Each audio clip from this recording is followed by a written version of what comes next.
زمین پر ظلم کا دور تھا، حق کمزور تھا اور باطل اپنی پوری شان کے ساتھ کھڑا تھا۔ ایک شہر تھا بابلون،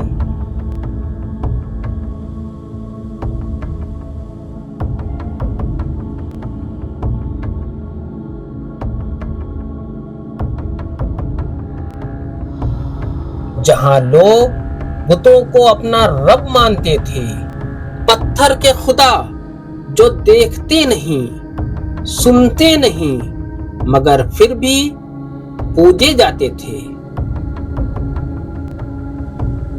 اور اس شہر کا سب سے بڑا ظالم تھا بادشاہ نمرود،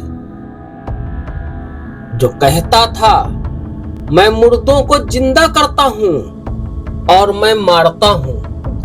اس کی سلطنت میں ہر گھر میں بت تھے، ہر دکان میں بت تھے اور ہر دل میں شرک تھا۔ مگر اسی شہر میں ایک نوجوان سچ کا پروانہ پیدا ہوا، اس کا نام تھا ابراہیم علیہ السلام۔ حضرت ابراہیم علیہ السلام بچپن سے ہی سوچنے والے تھے۔ وہ پوچھتے میرا رب کون ہے؟ کیا یہ بت مجھے پیدا کر سکتے ہیں؟ کیا یہ مجھے رزق دے سکتے ہیں؟ ان کا باپ آزر خود بت تراشتا تھا۔ حضرت ابراہیم علیہ السلام نے اپنے والد سے کہا ابا جان، آپ ایسی چیزیں کیوں پوچھتے ہو جو نہ سن سکتی ہیں، نہ دیکھ سکتی ہیں اور نہ کسی کو فائدہ کر سکتی ہیں؟ باپ غصہ ہو گیا، اگر تو رکا نہ میں تجھے شہر سے نکال دوں گا۔ مگر ابراہیم علیہ السلام خاموش رہے۔ دل میں صرف ایک آواز تھی، اللہ صرف ایک ہے، اس کے سوا کوئی معبود نہیں۔ ایک رات ابراہیم علیہ السلام نے آسمان دیکھا، ایک چمکتا ستارہ دیکھا۔ اپنے من میں کہا کیا یہ میرا رب ہے؟ پھر ستارہ ڈوب گیا۔ ابراہیم علیہ السلام نے پھر اپنے سوال کا جواب دیا، ڈوب جانے والا رب نہیں ہو سکتا۔ پھر چاند نکلا۔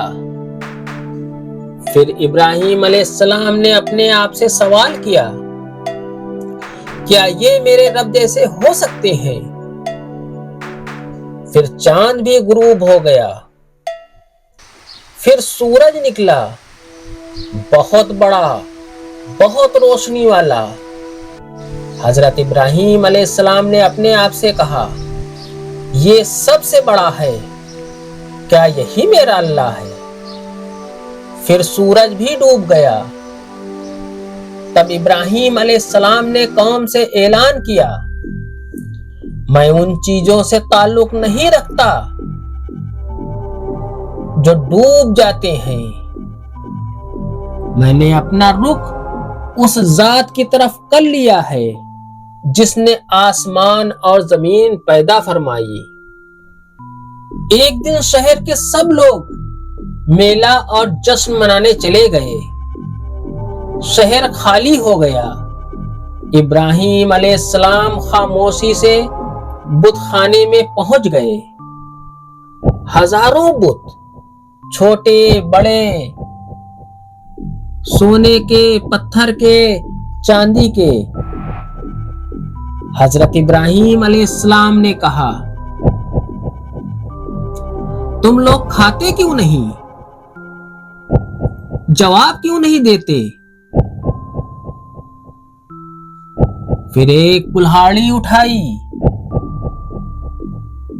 اور ایک کے بعد ایک سارے بت توڑ دیے، صرف سب سے بڑا بت چھوڑ دیا اسے نہیں توڑا اور کلہاڑی اس کے کاندھے پر رکھ دی۔ جب شہر والے لوٹ کر آئے، ہر طرف چیخ و پکار، ہمارے خدا برباد ہو گئے۔ وہ لوگ کہنے لگے، انہوں نے کہا یہ کام ابراہیم نے کیا ہے۔ حضرت ابراہیم علیہ السلام کو دربار میں پکڑ کر لایا گیا، پوچھا گیا، کیا تم نے ہمارے خداؤں کو توڑ دیا؟ حضرت ابراہیم علیہ السلام نے کہا، یہ کام تو اس بڑے بت نے کیا ہے، اسی سے پوچھ لو اگر بولتا ہے۔ سب لوگ شرمندہ ہو گئے، پھر غصے سے بولے، تو جانتا ہے یہ بولتے نہیں۔ ابراہیم علیہ السلام کا ایک ہی جواب تھا، تو جو بول نہیں سکتا، فائدہ نہیں دے سکتا، نقصان نہیں پہنچا سکتا، اس کو رب کیسے مان سکتے ہو؟ اب بت پرست قوم اور نمرود دونوں آگ ببولا ہو گئے۔ نمرود نے حکم دیا، اس ابراہیم کو زندہ جلا دیا جائے۔ مہینوں تک بہت بڑی آگ تیار کی گئی، اتنی تیز آگ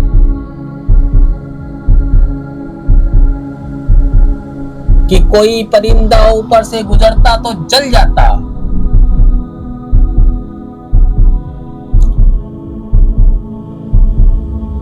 شہر بھر سے لوگ لکڑیاں جمع کرنے لگے، آگ کا ڈھیر آسمان کو چھونے لگا۔ ابراہیم علیہ السلام کو زنجیروں میں باندھ دیا گیا، ابراہیم کو منجنیق پر رکھا گیا۔ آسمان سے فرشتہ اتر آیا، حضرت جبرائیل علیہ السلام آئے اور کہا، ابراہیم کیا تمہیں میری مدد چاہیے؟ ابراہیم علیہ السلام نے کہا، تم سے مدد نہیں چاہیے، میرے لیے اللہ ہی کافی ہے۔ ان کے ہونٹوں پر صرف ایک جملہ تھا، حسبی اللہ لا الہ الا ہوا۔ منجنیق چلی، ابراہیم علیہ السلام ہوا میں اڑے، نیچے صرف آگ کا سمندر۔ لوگ بول اٹھے، ابراہیم کا خاتمہ ہو گیا، مگر اسی پل آسمان سے اللہ کا حکم آیا، اے آگ ابراہیم پر ٹھنڈی اور سلامتی والی ہو جا۔ آگ جو ابھی تک سب کچھ جلا دیتی تھی، اچانک سے پھولوں جیسی ٹھنڈی ہو گئی۔ آگ کا رنگ بدل گیا، آگ کے شعلے سکون بن گئے، اور پھر ابراہیم علیہ السلام اس آگ کے بیچ سکون سے کھڑے تھے، زندہ، محفوظ، مسکراتے ہوئے۔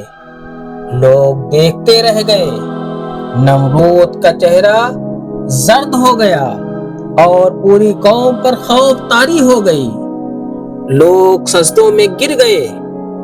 ایک عورت چیخی، یہ انسان کا نہیں، رب کا معجزہ ہے۔ نمرود گراتے ہوئے، میں بھی زندہ کرتا ہوں۔